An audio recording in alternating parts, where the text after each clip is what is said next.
Attempting a peanut butter lemon meringue pie cheesecake made out of cottage cheese, 300 grams, 70 grams unflavored vegan protein powder, as well as the same one with the flavor peanut butter, and also from the same company in whey, and then with sucralose and lemon meringue pie.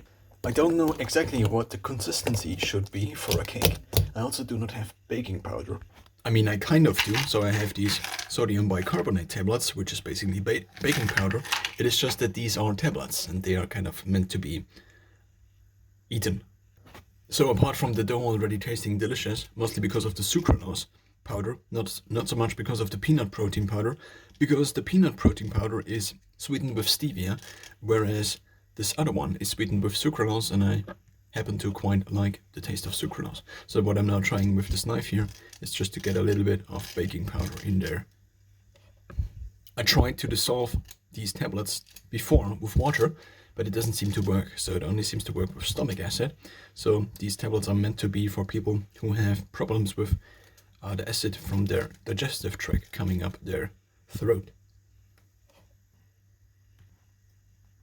I think I will add a little bit more water with the rest of the cottage cheese, which I had frozen in this glass before. So in case you have asked yourself the question whether you can freeze cottage cheese, it seems yes.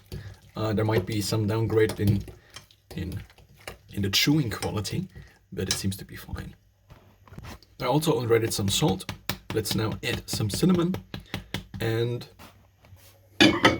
let's see, what do we have? We have different, in theory there are different cooking programs, but I do not know what numbers relate to what cooking program. So I just use less power, maybe let's say 20%, and then let's set the time to just 60 minutes, and let's see, maybe after 20 minutes it's already ready, maybe not.